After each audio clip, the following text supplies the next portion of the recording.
Chapter 56. Contradiction between good intentions and acting against the will of the Spirit.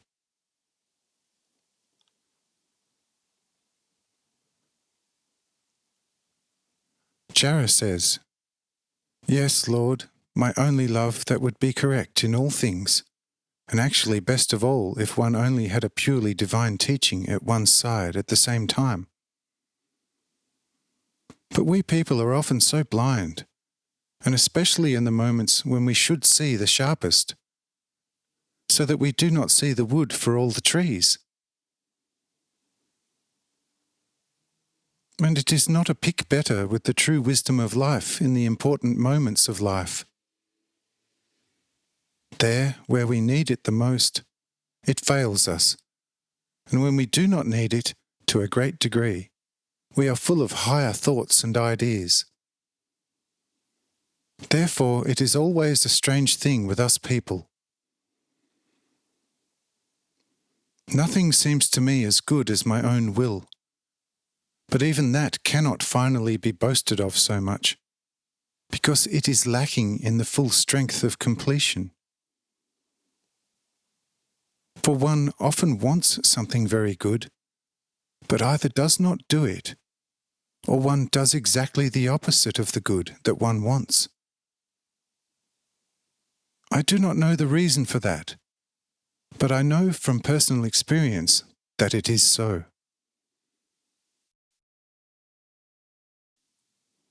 Lord, my love, through your all-powerful mercy, I have been allowed to take a most wonderful look into your great planetary creations, and I now know more in this respect than all the wise men of the earth together. I know what the endless depths of your heavens hide. But why do I not know myself then?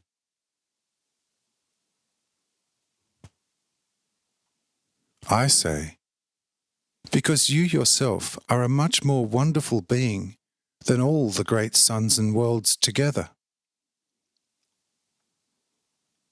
There is a much more wonderful heaven in the heart of a person than the great one there which you see with your eyes. You see, all material is a judgment and an iron necessity.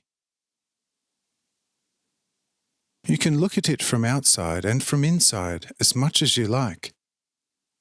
And some pharmacists, physicists, possess the knowledge of how to divide material up into its original elements.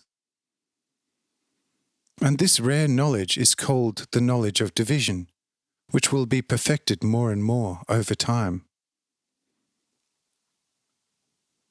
In the same way that you can recognize a stone quite accurately from the outside and from the inside, you can also recognize a whole world. Our Mathael is very familiar with this art. Also my disciple Andrew, who also stayed with the Essenes, is a qualified pharmacist, an art which he learnt in Egypt.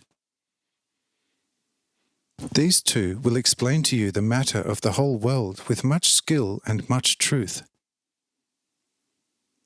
Truly, there is still something inside matter which no scientist will ever find out. But he can recognize the actual elements of which some matter consists, although never the elements in themselves, because they are made of the spiritual and can only be thoroughly recognized by a pure spirit.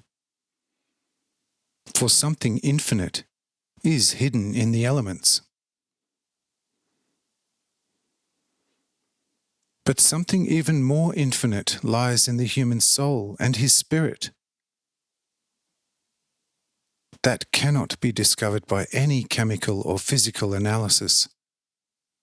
And I myself, therefore, had to come to you people in order to teach you what no man could ever have found out by himself.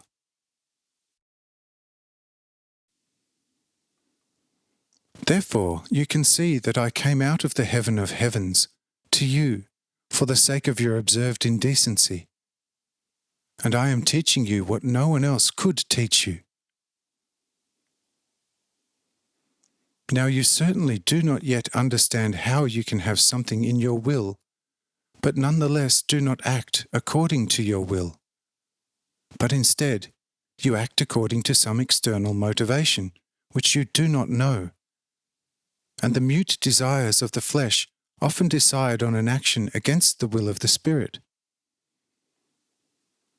For the will is not part of the flesh and blood and of the soul, which formed the flesh and blood, and then even took the food for its construction out of the same.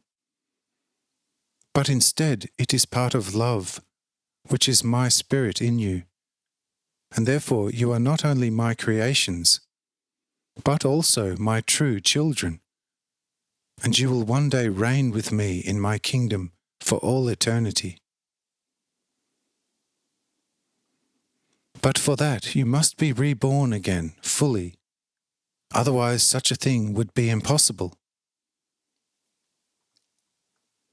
Do you understand this, my dearest little daughter?